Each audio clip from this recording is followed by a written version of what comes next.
Now, is this not a part of a larger question as to how are we going to train the next generation for orthopedics? Then we boil down to the questions of what special knowledge and skills are required for pediatric trauma, and would the future spectrum of pediatric orthopedic trauma be different from what it is now? Now, there have been traditional methods in existence for training our residents, but the change today is that digital education has come to the fore. Education is available on demand 24 by 7 and knowledge is at your fingertips. There is easy availability of references, articles, books and videos. Today, of course, cadaveric labs have become very prominent, very much in demand. Then we have simulation and virtual reality. We have 3D models from which we can make prototypes. And then we have computer templating software to make trauma planning easy. Then we have navigation and we have robotics. So much more is available today than what was available earlier. Now, where would orthopedic surgeons be trained for pediatric trauma? Of course, the conventional things of coaching, learning, knowledge, libraries, cadaveric dissections, and then we have video channels like the OrthoTV and OMEDI. These are all sources for learning. But today there is much more which is available, navigation, robotics, all this is available today. And then we have metaverse by which one can actually do virtual surgeries. This is the future. Now the next question is what special knowledge and skills are required for pediatric trauma? Basically, pediatric trauma is based on principles of anatomy and physiology of the growing skeleton. Now what are those principles? Then the question of what are the difficulties in diagnosis and what is missed as far as diagnosis in pediatric trauma is concerned. Then what are the difficulties in management and what are the likely complications of treatment? What is the prognosis? And how can training help for all these questions? Well, principles of importance in pediatric trauma which have to be emphasized to the next generation is that the child is different from an adult and there are changes which occur with skeletal growth. So one has to know the normal ossification around different areas. One has to know the normal change in anatomy which happens as the child matures into an adult. The sort of modulus of elasticity which changes as the child grows, the porosity of the bone, the trabecular pattern of bone, all this changes with growth and the pediatric orthopedic traumatologist has to know all this. Then there is presence of the growth plate.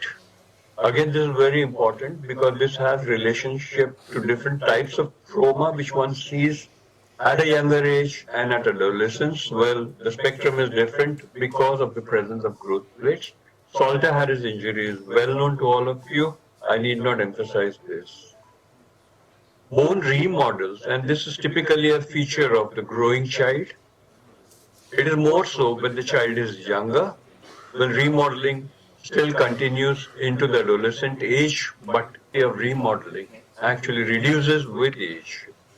Now, this is important because malalignment can be corrected by remodeling, and hence the pediatric traumatologist has to know how much of malalignment can be accepted and how much would remodel over time. So remodeling is the last phase of fracture healing and it differs from bone to bone, from the location of the injury, whether it is near the physis or whether it's in the mid-diaphysis. Well, remodeling will be different.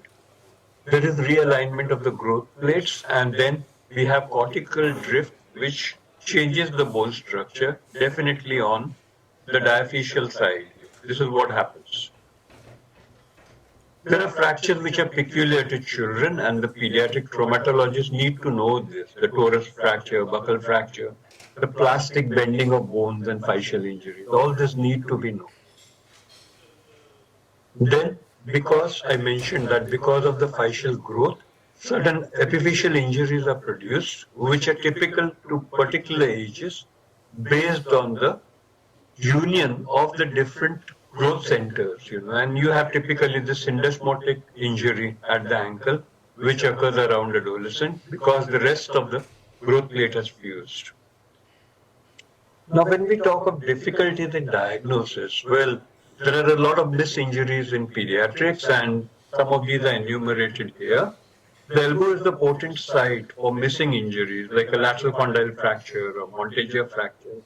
Distal radius injuries, especially ipsilateral, are often missed. And then you have spinal injuries like scivora. I'll come to that a little later. And then there are many types of fascial injuries like the Hoffa's fracture, which can be actually missed. Now, here is a 6.5-year-old child presenting with a history of fall. And what is your diagnosis? I think we can all appreciate that the elbow is swollen. Okay, the swelling is marked out. Even in the lateral view, one sees that the elbow is swollen. If one were to do a oblique view, one realizes that there's a fracture line which is extending through the lateral condylar metaphyseal region. There, it's marked.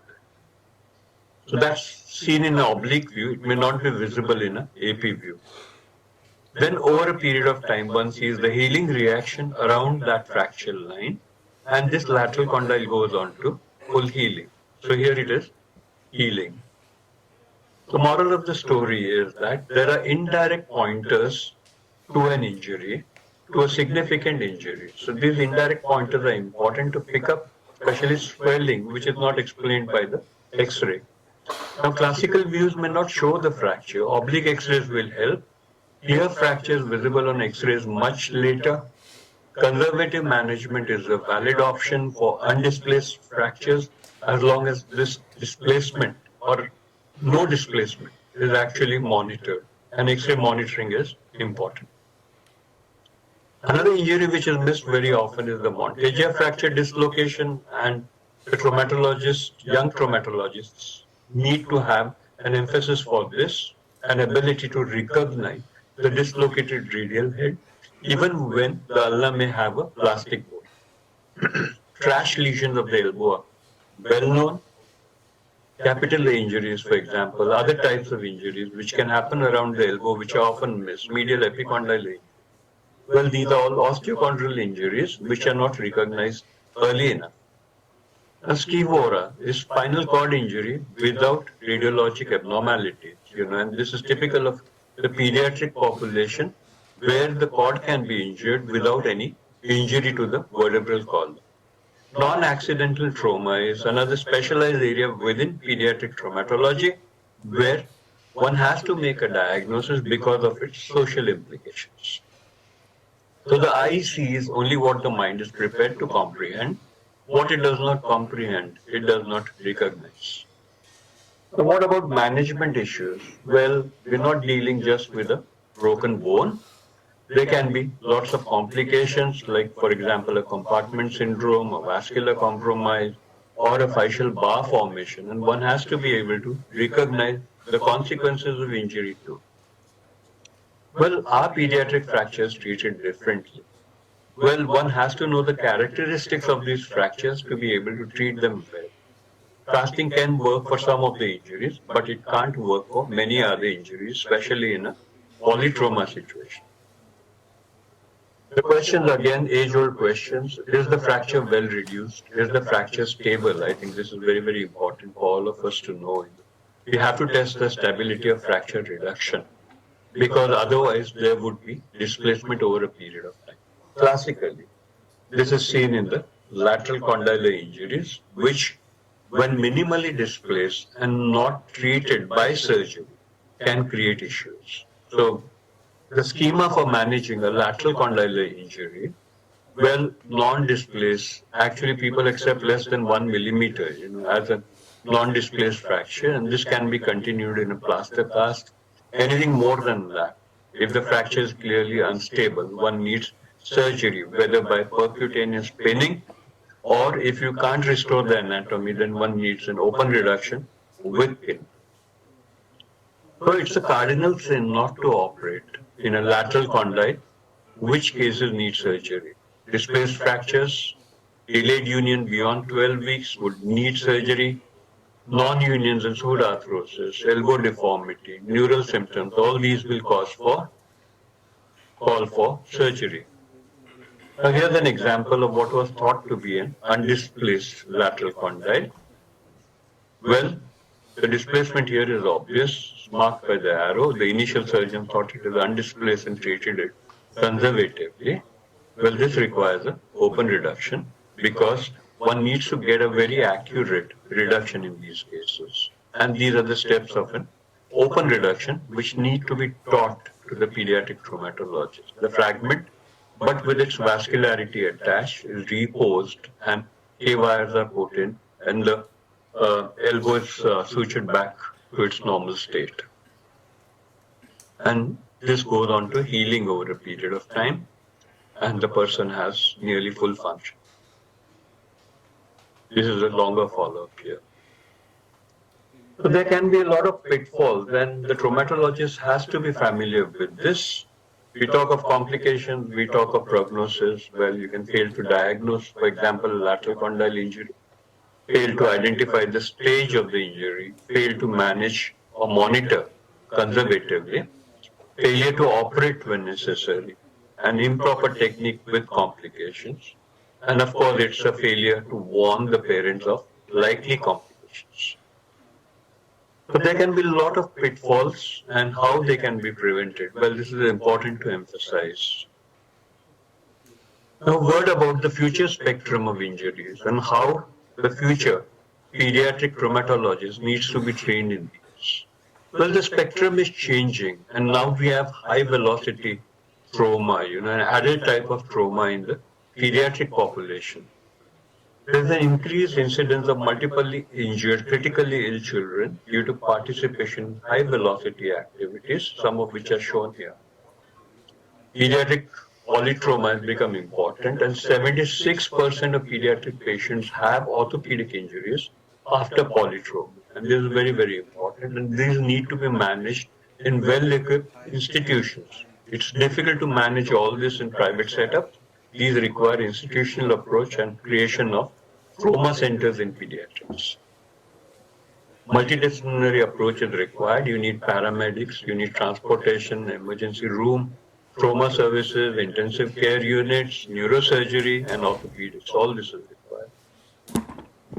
The type of fixation, well, in polytrauma cases, definitely we prefer early fixation within the first 48 hours or so.